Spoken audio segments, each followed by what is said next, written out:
Basir ayat 26. Wa kam min malakin bis samawati la tughni syafa'atuhum syai'an illa min ba'di an ya'dzanallahu liman yasha wa yarda. Di sini penjelasan penafsirannya di ayat terakhir. Ini pernyataan dari Allah bahwa malaikat di langit semua itu mereka tidak bisa memberikan syafaat pertolongan kecuali harus ada izin Allah. Ya, seperti para malaikat memohonkan ampun kepada kita yang ada di muka bumi ini, tentu itu harus dengan izin Allah, tidak bisa serta-merta, tidak bisa sembarangan, harus memperoleh izin dan pas itu terjadi komunikasi antara para malaikat dan Allah. Nah, dan ayat ini juga dikuatkan oleh sejumlah ayat yang lain seperti dalam surat ayat kursi misalkan ada ayat yang menyatakan man dzalladzi yashfa'u indahu illa bi'idznih. Siapakah orang yang bisa memberikan syafaat di sisi Allah illa bi'idznih kecuali harus dengan izin Allah. Tidak bisa sembarangan. Nanti kita juga memperoleh hadis dari Nabi bahwa di akhir nanti pada hari kiamat umat manusia berbondong-bondong menuju Nabi Adam karena Nabi Adam itu dikenal sebagai bapak manusia memohon pertolongan supaya memohon kepada Allah supaya kami diberi keringanan pada hari kiamat di padang mahsyar tadi. Nabi Adam berkata, saya tidak bisa memberikan pertolongan kepada kalian semua karena saya juga ada orang yang pernah berdosa. Pergilah kepada Nuh, itu kata Nabi Adam. Dan akhirnya para manusia itu pergi kepada Nabi Nuh. Nabi Nuh juga menjawab hal yang sama. Kata beliau, pergilah kepada Ibrahim. Tapi Nabi Ibrahim juga sama, tidak bisa memberikan pertolongan syafaat. Pergilah kepada Musa. Begitupun Nabi Musa tidak bisa memberikan pertolongan syafaat kepada umat manusia. Hanya disuruh pergi kepada Nabi Isa alaihissalam. Nabi Isa pun tidak bisa memberikan pertolongan. Akhirnya kepada Nabi Muhammad SAW. Beliau itulah yang nanti akan bisa memberikan pertolongan sesuai dengan izin dari Allah juga. Wala tanfa'u syafa'atu indahu illa liman adzinalah. Dalam surat Sabar disebutkan begitu. Dan tidak akan bermanfaat syafaat. Syafaat itu pertolongan di sisi Allah illa liman kecuali bagi orang adzina yang mengizinkan Allah lahu kepada orang tersebut. Hanya orang-orang yang diberi izin Allah saja yang bisa memberikan syafaat pertolongan kepada manusia dan saya yakin gambaran pertolongan di akhirat itu sangat dibutuhkan oleh seluruh umat manusia. Mengapa? Karena kita baru pertama kali kan jalan-jalan ke akhirat. Belum kenal betul. Ah, perumpamaannya seperti di dunia ini saja misalnya. Kita melakukan perjalanan ke satu tempat, kita tidak kenal tempat itu, tiba-tiba ada kenalan kita memberikan petunjuk. Ini loh jalan yang Anda maksud gitu. Kemudian apalagi kalau ditunjukkan atau dijajak gitu, mau kemana-kemana aja oleh orang tersebut. Saya yakin kita merasa gembira dan ingin seperti itu. Senang kalau ada yang menunjukkan, senang kalau ada yang memberi pertolongan, apalagi dipinjamkan mobil, disupiri dan sebagainya. Betapa senangnya kita ke tempat yang kita belum kenal, kemudian ditunjukkan orang. Sama seperti kita kalau pergi ke Mekah saat haji dan umroh. Pada saat haji itu kan suka ada pembimbing. Nah, pembimbing itu sudah berpengalaman, sudah tahu tempat-tempat di Mekah, tata cara ibadah, kemudian ditunjukkan begini loh tata cara tawaf, begini tata cara sa'i dan sebagainya, diberi petunjuk, ditunjukkan. Tentu kita akan senang. Dan tentu saja kita tidak gratisan tuh membawa pembimbing itu dibayar itu pembimbing itu oleh kita sebagai jamaah. Tetapi walaupun kita harus bayar, senang kalau ada yang menunjukkan kita kan, sehingga jelas tidak kaku lagi kita melakukan ibadah. Nah, saya yakin di akhirat juga pasti seperti itu, lebih dari itu lagi. Di akhirat kita belum kenal bagaimana di akhirat, tiba-tiba nanti diberi pertolongan dari Nabi Muhammad SAW.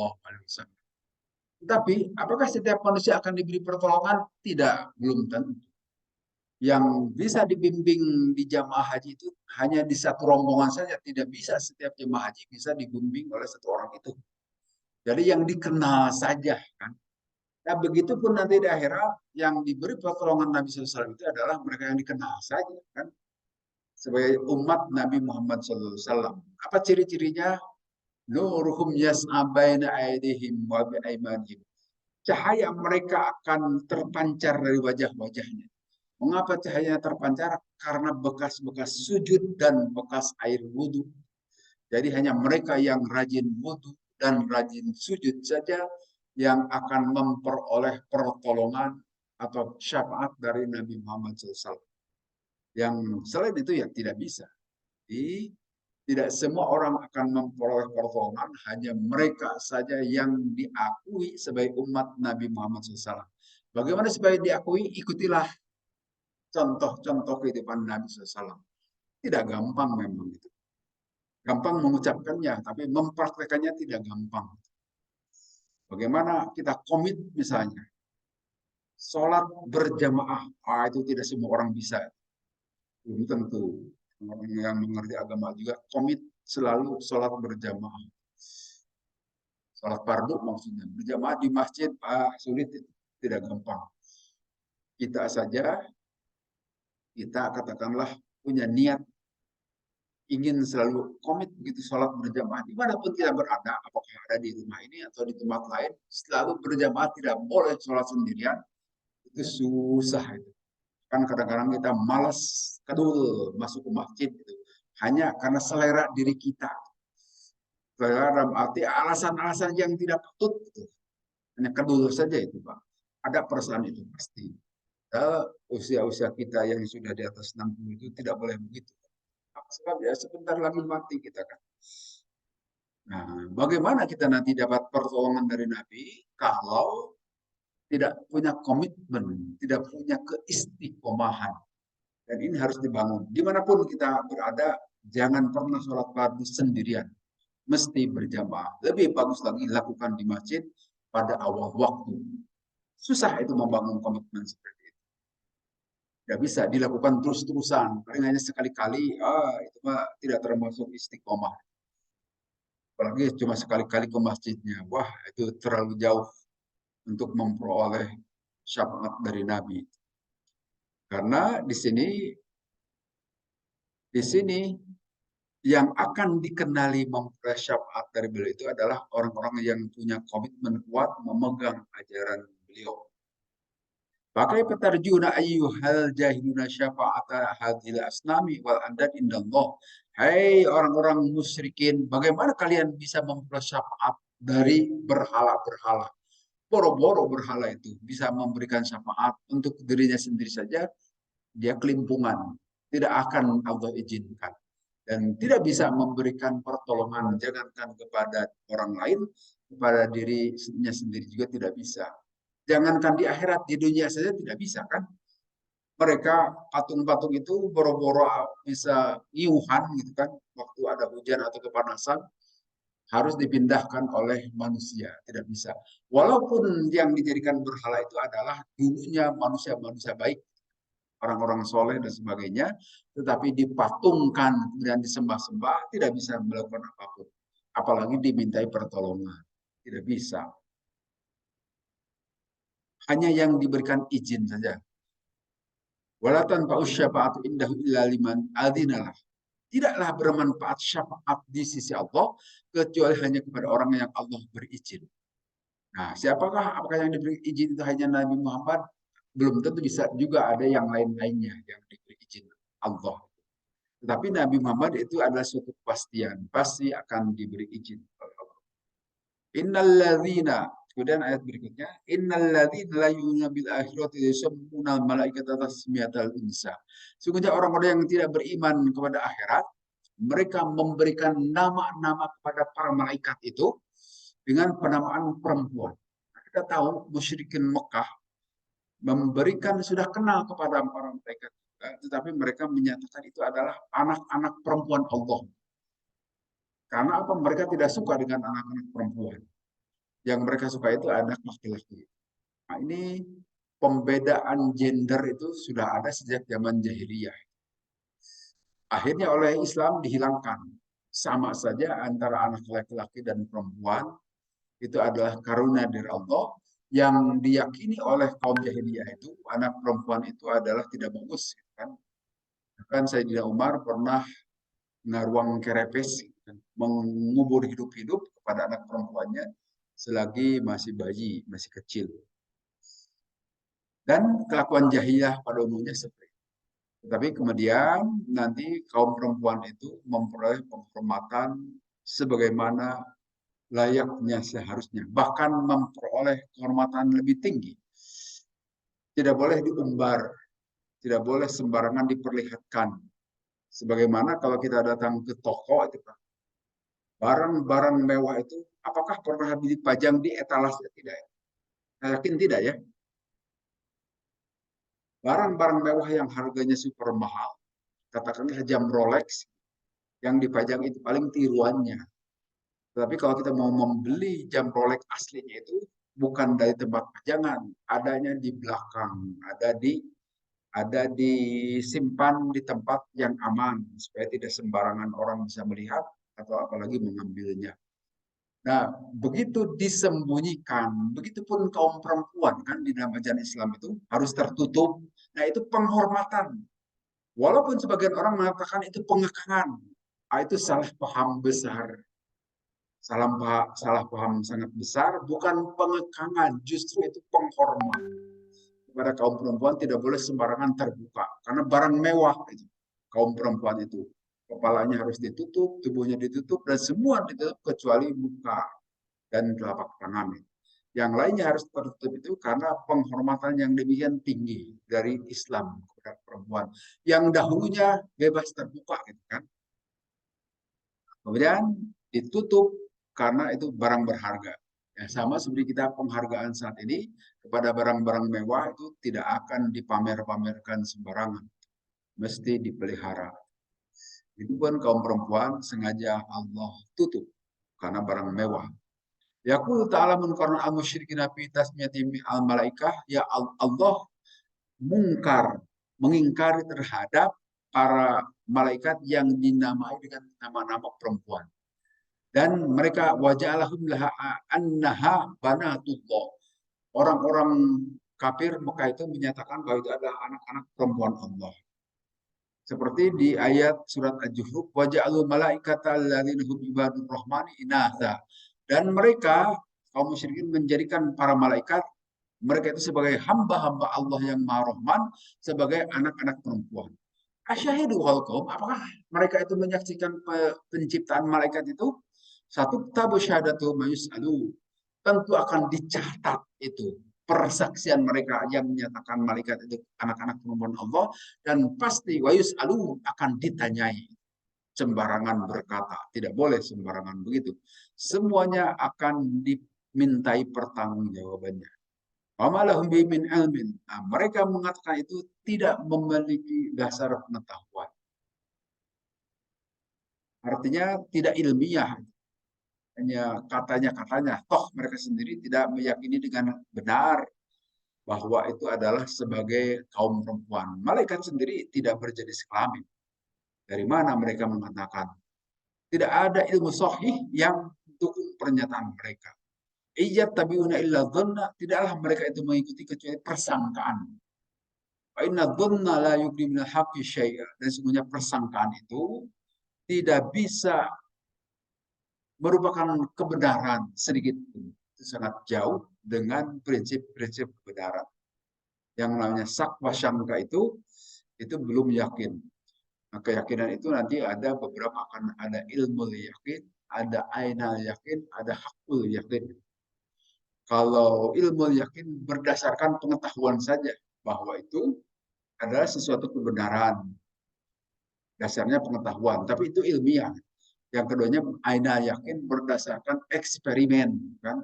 Berdasarkan percobaan di laboratorium ataupun di laboratorium alam, itu keyakinan yang meyakinkan karena terlihat langsung oleh mata kita. Dan yang selanjutnya ada hakul yakin, keyakinan yang sangat kuat didukung oleh sumber-sumber yang kredibel, yang kuat. Seperti keyakinan terhadap keberadaan Allah dan sejarah Nabi Muhammad SAW. Bahwa Nabi Muhammad itu bukan reka-rekaan. Ada jejak kehidupan beliau, ada bukti-bukti bahwa beliau pernah hidup yang sangat meyakinkan. Bukti utamanya ada kuburan Nabi kan. Dan bukti yang lainnya ya ada Masjidil Haram itu yang bukan hasil kemarin tapi hasil sejak zaman Nabi. Demikian juga ada Masjid Nabawi dan jejak-jejak sejarah yang lain. Sejarah kekaisaran atau kekhalifahan Islam itu tidak mungkin ada kalau tidak ada sejarah Nabi. Jadi sangat meyakinkan, itu hakul yakin kita keberadaan Nabi SAW walaupun kita belum pernah melihat. Tapi pengetahuan yang meyakinkan kepada kita dan bukti-bukti alam yang ada di alam dunia ini yang menyatakan Nabi SAW itu pernah hidup. Beliau itu sebagai teladan dan semua manusia menyatakan begitu. Sehingga menjadi keyakinan yang sangat kuat di dalam diri kita. Allah menyatakan tidaklah mereka mengikuti kecuali persangka. Persangkaan saja yang mereka ikuti. Dalam sebuah hadis Nabi SAW menyatakan seperti ini. Iyyakum wadzanna. Hati-hati kalian dengan sangka menyangka. Inna dzanna kan sesungguhnya persangkaan itu akdzabul hadis, sebohong-bohongnya ucapan. Itu peringatan dari Nabi SAW dalam hadis sahih. Jangan suka sangka menyangka. Tetapi harus berdasarkan data. Itu yang namanya ilmiah itu begitu. Harus ada bukti-bukti, harus didukung pengetahuan, baru menyatakan keyakinan. Tapi kalau kita belum tahu, katakanlah dugaan saya begini. Itu kebiasaan orang-orang kampus itu begitu, Pak. Kalau kita sebagai pembimbing, kita juga belum tahu persis, maka mesti kata-kata itu didahului dengan kata-kata dugaan saya. Jadi perkiraan belum dibuktikan. Nanti kalau sudah dibuktikan, jadilah itu namanya bukti ilmiah. Tapi sebelumnya itu kita harus melakukan hipotesis. Hipotesis itu menduga bahwa itu adalah begini. Tapi jangan menyatakan begitu pasti belum tentu. Harus dugaan. Itu biasanya dilakukan oleh orang-orang kampus yang menyadari kelemahan dirinya. Jadi sekali guru besar juga, profesor juga, kalau belum tahu ya jangan mengatakan meyakini begitu. Pasti harus dengan ungkapan dugaan saya begini. Itu artinya orang-orang bijak. Tapi kalau orang tolol itu langsung mengatakan saya meyakini padahal tidak ada bukti. Itu tidak bisa. Di sini begitu kata Nabi, iyyakum wadzanna fa inna dzanna akdzabul hadis. Hati-hati dengan persangkaan karena sesungguhnya persangkaan itu adalah sebohong-bohongnya ucapan. Nah, di sini Allah memerintahkan kepada Nabi, fa'arid amman tawalla an dzikrina. Berpalinglah dari orang yang juga berpaling dari zikir kepada kami. Jangan hiraukan itu orang-orang yang tidak menghiraukan data-data atau pengetahuan yang benar yang berasal darimu ataupun dari Al-Quran. Dan saya kira yakin sekarang juga banyak orang-orang yang tidak mau mengindahkan ayat-ayat Allah kan. Jangan diindahkan juga. Baik dalam kehidupan sosial sehari-hari ataupun dalam kehidupan ilmiah juga sama seperti itu. Jadi orang yang berilmu di sini itu bukan kalau kata Allah innama yakhsyallaha min ibadihil ulama. Sungguhnya orang yang takut kepada itu adalah kelompok ulama. Ulama itulah yang sesungguhnya takut kepada Allah. Nah, padahal pengertian ulama itu kan orang yang berilmu. Apakah berilmu dalam pengetahuan umum ataupun pengetahuan agama, itu orang-orang berilmu. Tetapi apakah setiap orang berilmu itu kenal kepada Allah kan tidak, belum tentu juga. Jadi kalau dengan demikian, maka ulama itu adalah orang-orang yang kenal baik dengan Allah. Orang-orang yang mengenal Allah, walaupun dia sarjana, walaupun dia itu lulusan perguruan tinggi dan berbagai macam gelar disematkan kepadanya, tapi kalau kafir bukan ulama. Kalau mengikuti pernyataan surat dalam Al-Quran tadi, tidak kenal dengan Allah. Bodoh tidak kenal kepada Allah karena yang disebut ulama itu kita menyebutnya sekolah atau sarjana itu harusnya adalah Yahsyallah, yang kenal kepada Allah, takut kepada Allah, mengerti. Nah, dan ulama-ulama seperti ini banyak kan, ulama-ulama barat misalnya. Mereka itu berpengetahuan tinggi itu, tapi belum kenal kepada Allah. Tapi begitu mengenal Al-Quran menjadi beriman. Nah, jadilah ulama yang baik, mengerti. Walaupun di sini tentu Allah berhidayah.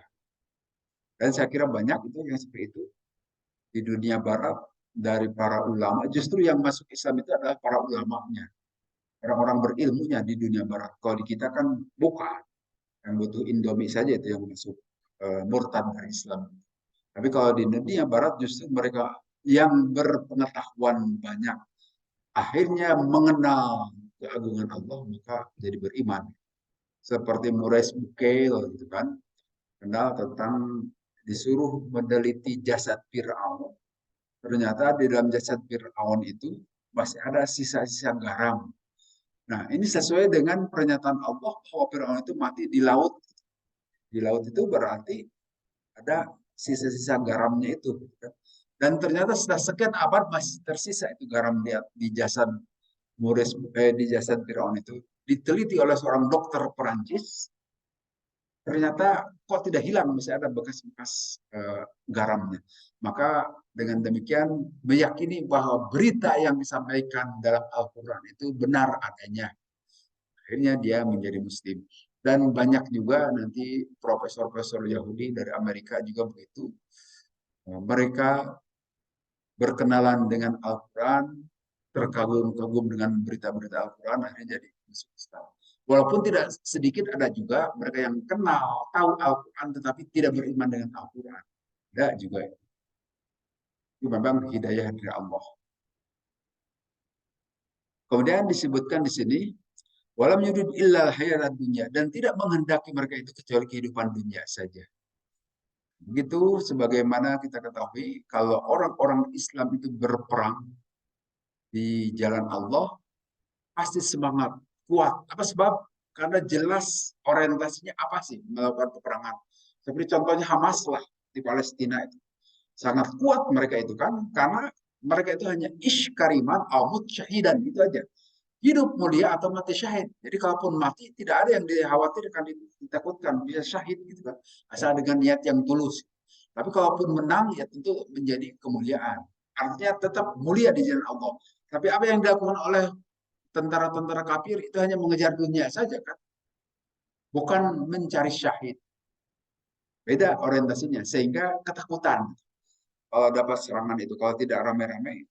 Banyak berita nggak tahu hoax atau tidak, rame-rame pada desersi, desersi itu tentara-tentara Israel misalnya, tidak mau berhadapan dengan Hamas. Sama seperti para pejuang kita zaman dahulu kan, mati pun tidak ada masalah, syahid.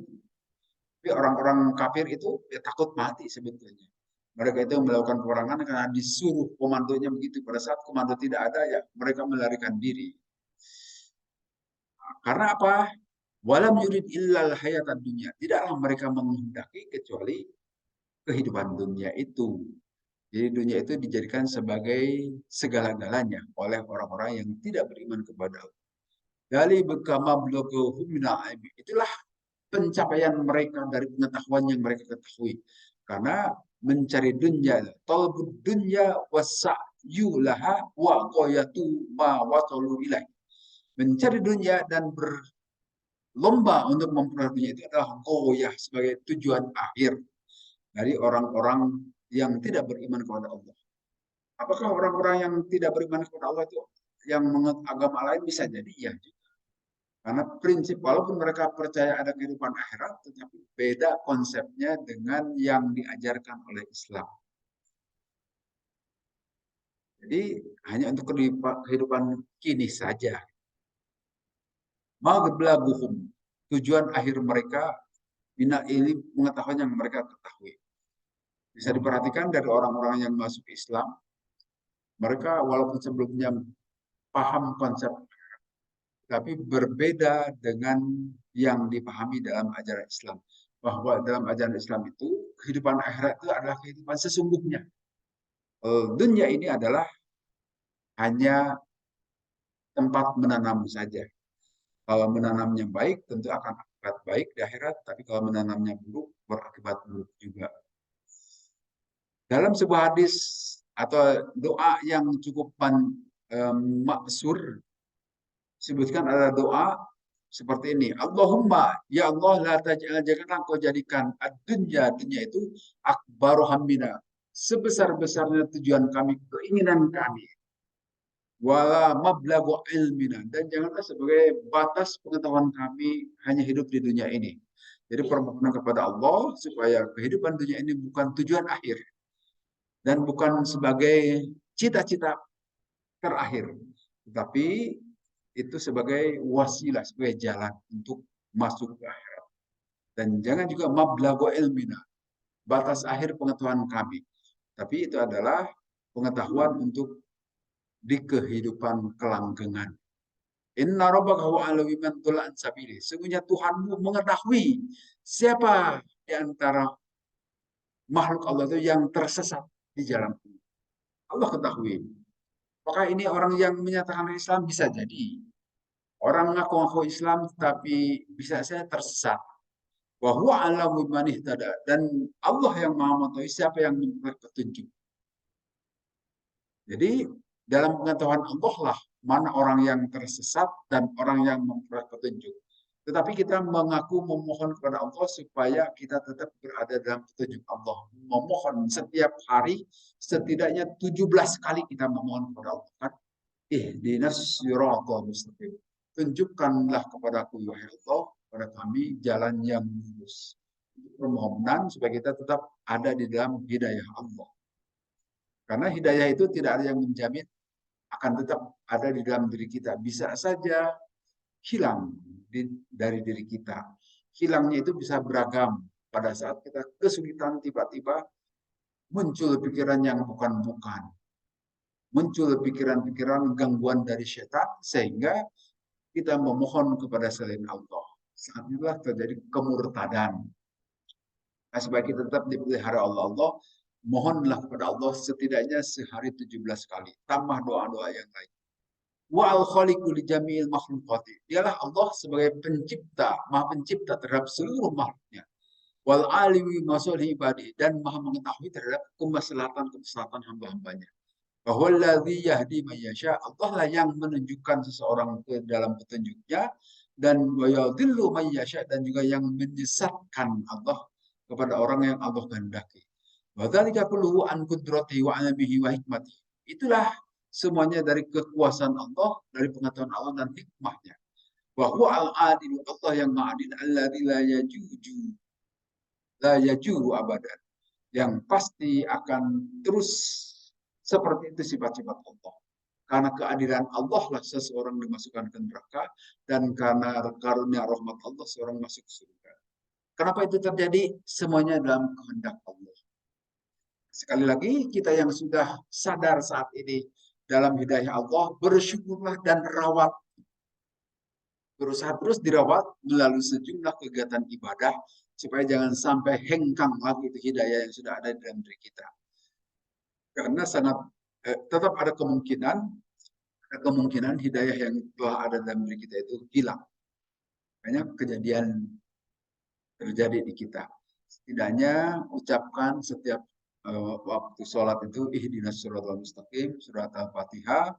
Kemudian setelahnya ucapkan doa Rabbana la tuzigh qulubana ba'da idh hadaitana hab lana min ladunka rahmah innaka antal wahhab. Sering-sering dibaca itu untuk menjaga supaya jangan sampai Allah menghindarkan hidayah dari kita. Harus terbawa mati itu hidayah. Dan harus bisa terucapkan kalimat la ilaha illallah saat kematian itu. Dan itu harus diminta kepada Allah, tidak ujug-ujug. Dan harus diusahakan diri Allah. Mohon, maka sering-seringlah memohon, meminta kepada Allah supaya saat kematian itu bisa mengucapkan ucapan la ilaha illallah. Artinya matinya kalau bisa dalam keadaan sadar, memohon kepada Allah. Walaupun gimana kejadiannya itu tentu kita tidak tahu. Tapi kita boleh dari sekarang terus memohon kepada Allah supaya hidayah itu jangan sampai hilang, bahkan harus terbawa mati. Karena apa? Allah sendiri kan yang mengucapkan itu dalam surat Ali Imran, wala tamutunna illa wa antum muslimun. Janganlah kalian semua mati kecuali dalam keadaan Islam. Artinya bahwa la ilaha illallah saat napas terakhir yang kita keluarkan. Kemudian di dua ayat terakhir disebutkan begini. Allah memberitakan bahwa sesungguhnya Allah itu malikus samawati wal ardh. Allah yang menciptakan langit dan bumi. Wa annahu ghaniyyu amma siwahu, dan sesungguhnya Allah kaya, tidak butuh kepada yang lainnya, al-hakimu fi khalqihi bil adli, dan memutuskan di antara makhluknya itu dengan sepenuh keadilan. Wa khalaqal khalqa bil haqqi, dan Allah yang telah menciptakan ciptaan ini dengan sebenar-benarnya ciptaan. Jadi Allah yang Maha Pencipta. Ilmu baru itu Pak. Ada yang namanya data science, ilmu data. Ilmu data ini sebagai cikal bakal uh, kelanjutan, sebetulnya bukan cikal bakal, kelanjutan dari artificial intelligence, kecerdasan buatan. Yang berdasarkan kecerdasan buatan lah saat ini di beberapa negara maju sudah bisa diciptakan robot-robot yang menyerupai manusia. Kan di TV kadang-kadang sudah dimunculkan berita itu ya. Nah, itu adalah menggunakan artificial intelligence, menggunakan data science, ilmu data. Jadi data itu dirangkum sedemikian rupa sehingga bisa diolah oleh artificial intelligence tadi, sehingga sama seperti manusia kita. Kita melihat fenomena ini berdasarkan data-data. Berdasarkan data itulah kita berpikir gitu. Kita bisa belajar, kita bisa bertindak karena data yang ada di lingkungan kita. Nah, saat ini manusia berusaha menciptakan itu, menciptakan makhluk yang namanya artificial intelligence yang ditanamkan ke dalam mesin, yang tadinya inginnya membuat mesin yang rangkaiannya bukan rangkaian elektronik, tapi inginnya rangkaian biokimia seperti hanya otak manusia, itu kan rangkaian saraf gitu, saraf manusia. Tapi sampai saat ini belum mampu itu diciptakan. Akhirnya menggunakan ilmu data itu kelanjutan, kayak saya katakan kelanjutan, yang berdasarkan ini sejumlah data big data, ada ilmu big data, data di alam semesta ini, lingkungan makhluk tersebut diolah sehingga bisa diserap oleh si robot tadi dan bisa bertindak si robot sesuai dengan logika-logika sebagaimana manusia ada. Tetapi walaupun inginnya seperti manusia, tetap belum bisa seperti manusia seutuhnya. Tidak bisa. Karena itu adalah makhluk ciptaan manusia, sehingga tidak bisa menyamai makhluk ciptaan Allah sebagaimana kita. Kalau kita manusia ini bisa belajar dan bisa cerdas menciptakan seperti itu, tapi dia itu ya tetap terbatas. Bagaimana komputer itu kan baru bisa bekerja jika dikasih program sesuai dengan perintah-perintah kita. Di luar itu mah tidak bisa berbuat. Nah, begitupun robot-robot. Walaupun sudah ada kemajuan, robot-robot ini bisa belajar berpikir, tapi belum sefleksibel manusia seutuhnya, manusia asli. Jadi di sini Al-Khaliq yang Maha menciptakan itu adalah Allah, tetapi ada yang meniru, tidak bisa juga sampai saat ini setidaknya belum ada yang persis seperti manusia ini. Paling ada cloning. Kalau cloning memang itu adalah ya sumbernya tetap mengikuti proses-proses penciptaan yang Allah sebutkan di dalam Al-Quran kan. Tanam, kemudian menjadi manusia, itu sumbernya dari Allah, bukan ciptaan manusia. Hanya metodenya saja tidak melalui proses alamiah sebagaimana yang terjadi saat ini, tetapi melalui proses rekayasa. Ada engineering di situ.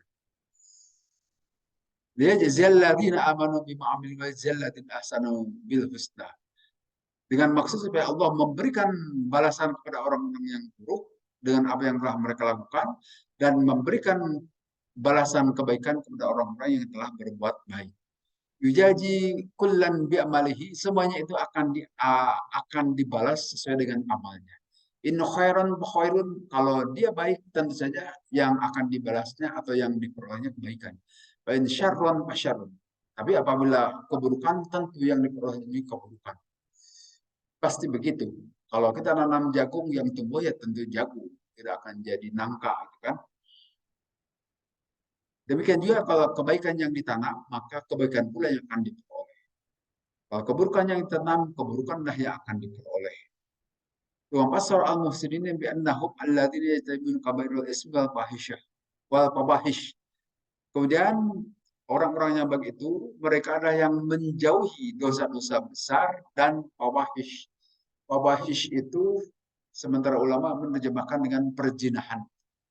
Perbuatan keji itu diterjemahkan berzina. Itu mereka menjauhi dosa-dosa besar dan dosa-dosa zina.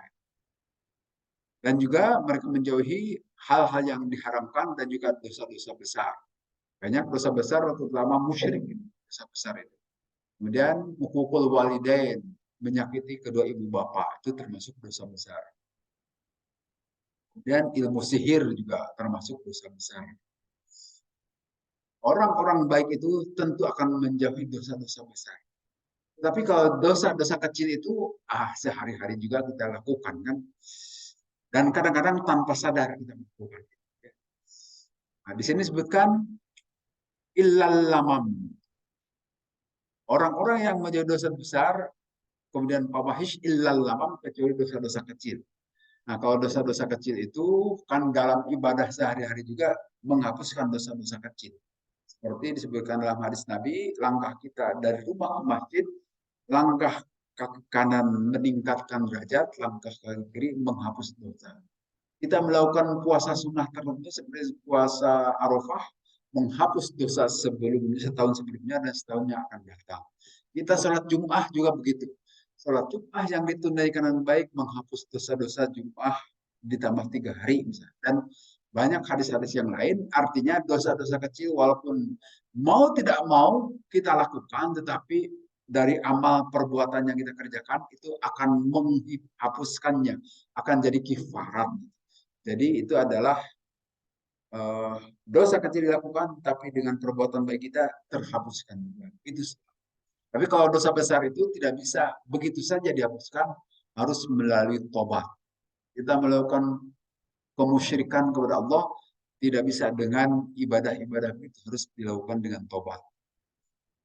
Kemudian di ayat lainnya sebutkan begini, ijtanibu kaba'ira ma tunhauna anhu kafiru ankum sayatikum wa nudkhilkum khalan karima dalam surat An-Nisa 31. Kalaulah kalian semua menjauhi dosa-dosa besar yang dilarang, maka nukafir, maka kami akan memberi kifarat, balasan baik dari perbuatan-perbuatan kejelekan yang kecil-kecil. Jadi ternyata dengan ayat Al-Quran ini, kita menjauhi dosa-dosa besar, otomatis dosa-dosa kecilnya terhapus. Gitu. Kalau kita menjauhi zina, kita menjauhi menyakiti kedua orang tua, kita menjauhi kemusyrikan kepada Allah, maka otomatis dosa-dosa kecil juga terhapus. Ini jaminannya, An-Nisa ayat 31.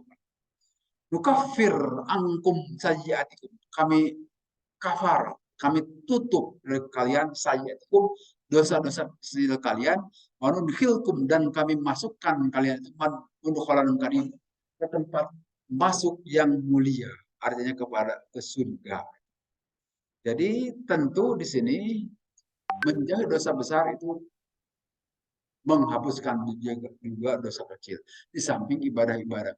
Bisa saja mungkin dosa kecilnya tidak semua terhapus, tapi melalui kita memelihara diri dari melakukan dosa besar, lama-lama terhapus. Mudah-mudahan. Sehingga bersih di hadapan Allah nanti. Inna Allah, dalam sebuah hadis disebutkan begini. Inna Allah, sungguhnya Allah Ta'ala, kata ba'alab ni Adama, telah mencatat bagi Ibnu Adam haddoh dan zina.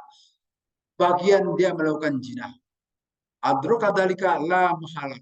Bisa saja dia mendapati kesempatan berzina tadi. Bazinal aina an-nadri. Nah, bisa saja zina itu zina mata. Zina mata itu adalah melihat. Wajinal lisan, dan zina dari lisan itu nutku adalah bercakap. Wanafsu tamana watashtahi. Nah, bisa juga diri kita itu melamun sesuatu yang tidak pantas dilamunkan dan menginginkan sesuatu, ada syahwat. Wal farju sadiku dalika ayukadibu. Nah, nanti akan dibuktikan jinah penglihatan. Jinah dari mata itu atau dari lisan itu dengan parjinya. Apakah dia mengaktualisasikannya tidak dalam tindakan sehari-hari? Itu adalah parji. Ya parji itu apa ya? Ya parji lah. Akar kita gitu kan. Apakah dia membenarkannya dengan tindakan melakukan perzinahan yang sesungguhnya atau tidak? Jadi dalam hadis ini dari Abu Hurairah, dari Ibnu Abbas, disebutkan dari hadis riwayat Imam Ahmad ya, bahwa setiap orang itu punya atau ada kesempatan melakukan jinah. Jadi jinah itu bisa saja jinah mata, bisa juga jinah lisan atau jinah yang lain-lainnya.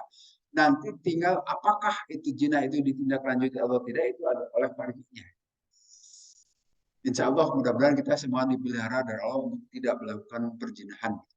Walaupun ya itu dosa-dosa kecil, nah mata itu saya kira sulit juga dihindarkan ya. Banyak yang harus kita lihat sehari-hari. Mudah-mudahan itu Allah. Jinah bicara juga kadang-kadang kita berbicara masalah hormon dan sebagainya terjadi dalam kehidupan kita. Mudah-mudahan itu Allah. Tapi di sini disebutkan bahwa jinah itu memang beragam.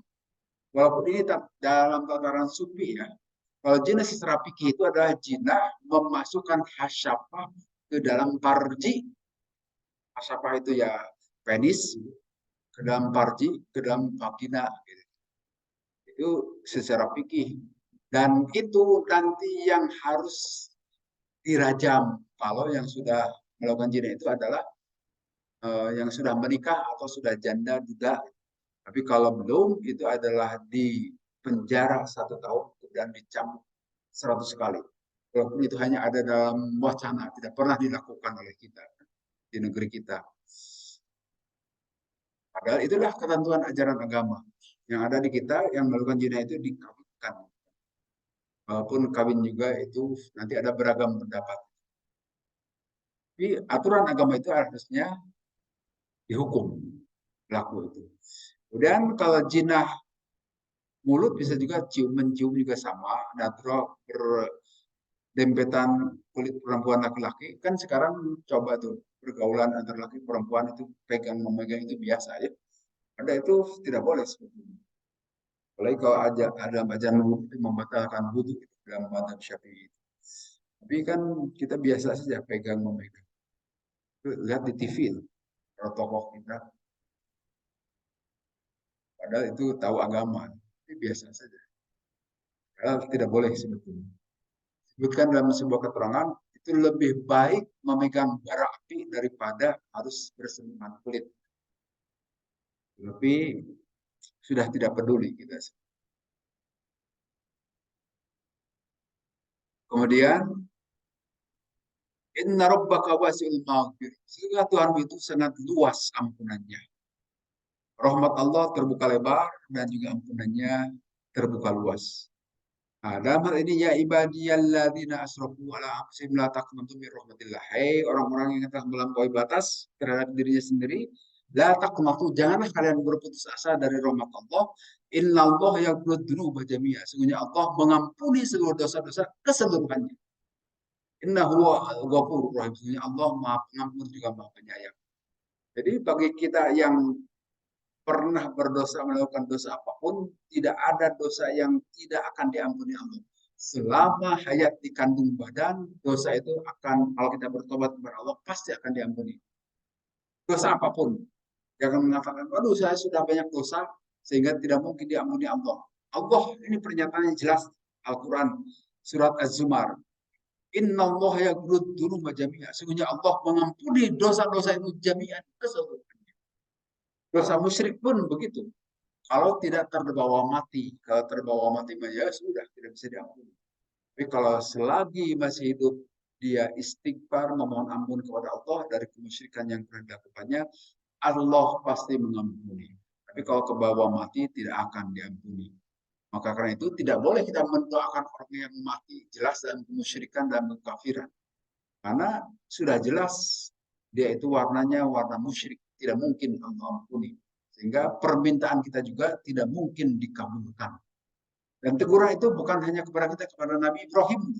Nabi Ibrahim kan ayahnya itu seorang musyrik. Nabi Ibrahim memohon ampun kepada Allah setelah kematian ayahnya, ditegur oleh Allah, tidak bisa Ibrahim. Dia sudah mati dalam kemusyrikan.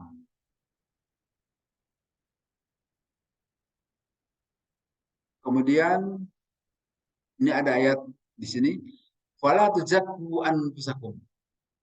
Janganlah kalian semua menyucikan diri-diri kalian.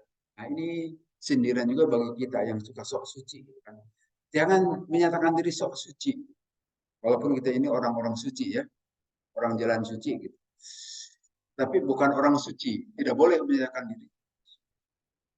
Tapi bahwa penduduk jalan suci, iya. Tapi menyatakan diri paling takwa di hadapan Allah. Ya seperti kata-kata banyak dalam dalam apa? ABRI itu apa? Tentara. Kami warga negara Indonesia bertakwa kepada Tuhan. Pernyataan itu adalah pernyataan justru bertentangan. Orang yang betul-betul bertakwa tidak akan menyatakan diri orang yang paling bertakwa. Karena di sini kan kalau tuzakku anfusakum, janganlah kalian mencuci-cucikan diri. Tidak boleh mencuci-cucikan diri. Bu alamu biman taqwa. Dialah Allah yang paling tahu siapa yang paling bertakwa itu. Sudah ketakwaan itu ada dalam diri kita, dalam perilaku kita dan tidak perlu diucapkan. Dalam sikap kita sehari-hari, bagaimana kita dia komit tidak terhadap sholat misalnya. Kalau tidak komit, itu ketakwaannya dipertanyakan. Tapi kalau komit, insya Allah berharap bahwa dia itu termasuk orang bertakwa. Dan seterusnya. Karena di sini juga Rasulullah terkait dengan ayat tadi, memberikan petunjuk kepada para sahabat. Ada seorang sahabat di sini, lahir seorang anak perempuan, kemudian dia memberikan nama anak perempuan itu Burroh. Burroh itu artinya perempuan yang baik. Faqalat li Zainab binti Abi Salamah, inna Rasulullah SAW naha an hadha ismi. Rasulullah melarang janganlah dikasih nama-nama seperti itu karena dikasih nama baik itu ya belum tentu baik, tapi sok baik kan. Kasihlah nama yang lain. La tuzaku anfusakum. Janganlah kalian menyucikan diri. Innallaha ala bi ahli barri minkum. Birri. Allah yang paling tahu siapa yang akan menjadi orang baik di antara kalian. Wa qalu bima nusammiha. Terus bagaimana wahai Rasulullah memberikan nama kepada anak perempuan saya ini? Sammuha Zainab. Berilah nama Zainab. Yang dikasih nama orang barroh. Barroh itu orang baik, orang suci. Padahal itu mendahului takdir Allah. Kan? Tapi berilah nama yang netral. Nah, akhirnya dikasih nama Zainab sesuai dengan petunjuk Rasulullah. Artinya di sini Rasulullah menerjemahkan ayat ini juga begitu dalam perilaku kita sehari-hari juga memberi nama kepada anak ataupun kepada cucu atau kepada siapapun haruslah dengan nama-nama yang tidak mendahului takdir Allah. Apakah dengan nama terlalu baik atau dengan nama buruk juga tidak boleh. Kan? Nama yang netral saja. Walaupun nama-nama baik kalau itu mengandung doa silahkan. Boleh-boleh saja. Tapi jangan mendahului seperti tadi nama Barroh. Barroh itu adalah baik, kebaikan. Pasti akan baik. Belum tentu kan anak itu setelah dewasanya menjadi baik. Tetapi kasihlah nama Zainab. Zainab itu nama yang netral saja. Begitupun saya kira untuk nama-nama keluarga kita juga. Walaupun ya tentu saja kita ingin dengan nama-nama baik. Ya. Michael, ya bolehlah itu dari Mikail itu. Nama malaikat Mikail kan. Tapi dibaratkan jadi Michael. Silahkan saja pakai nama malaikat. Atau pakai Muhammad juga boleh. Muhammad itu artinya terpuji kan. Itu kita di dalamnya mengandung doa kalau itu. Kalau ada nama misalnya dikasih nama suci indah, nah, itu mendahului takdir itu. Belum tentu itu anak kita akan suci, menjadi indah, wallahu alam. Tetapi kasihlah nama yang tidak mendahului takdir Allah. Tapi kalau Muhammad itu yang dipuji artinya didoakan supaya dia terpuji. itu masih mending. Kalau langsung pasti indah atau pasti suci, belum tentu. Itu mendahului.